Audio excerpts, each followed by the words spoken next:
next major problems you may encounter involve your cat electing to defecate and urinate in places other than his litter box. The reasons for this are many, although sometimes this may indicate medical problems like FLUTD, a urinary tract infection, which are usually accompanied by bloody urine and straining, gastrointestinal disorders or parasites, which are usually associated with diarrhea and vomiting. Most of the time, the reasons are behavioral. Firstly, we must distinguish between urine spraying and other types of elimination behavior problems. Spraying is a marking behavior which is very normal. In this behavior, urine is often sprayed on vertical surfaces, usually about 10 to 12 inches off the ground. Horizontal surfaces like carpeting and beds can also be sprayed.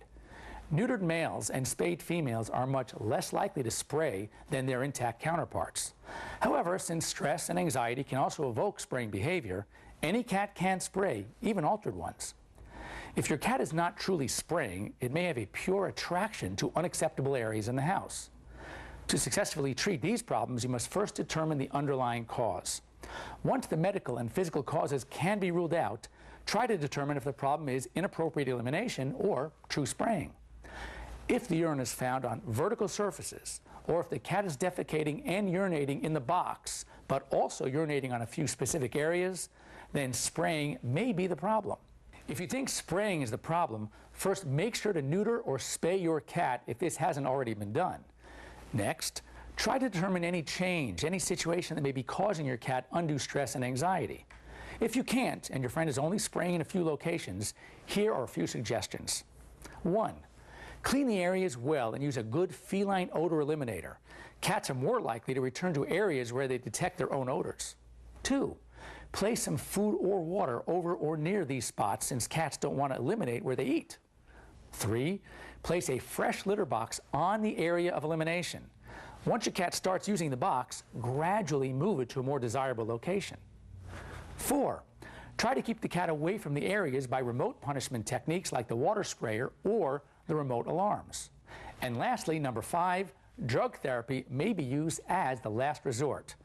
I disapprove the use of the progestin hormones, as they may have serious side effects. The use of anti-anxiety drugs such as diazepam, clomipramine, and amitriptyline in recommended doses have proven to be very effective, and since there are few side effects, these have become the accepted drug therapies of choice. In general, I recommend you consult your veterinarian before using drugs on your pet. If your cat's problem is true inappropriate elimination, you need to figure out why your cat is no longer using his litter box. Firstly, make sure the litter box is being cleaned frequently, maybe even more than once a day, especially if it's being shared by 2 to 3 cats. If you've just changed the brand or type of litter, then change back. If you didn't change the litter, then try a different type or brand, or you may need to test a few.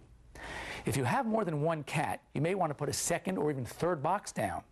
The newer sand or clumping litter seems to be preferred by many cats and is easier to keep clean. You may also try changing the litter box location. If your cat has been choosing a few specific areas, like a place on a carpet or on a planter, again, you may need to clean and deodorize them well, then cover these spots with aluminum foil or set up an ultrasonic type alarm as a remote punishment. Finally, you may need to totally confine your cat again to retrain him to the litter box, as you may have had to do when you first brought him home.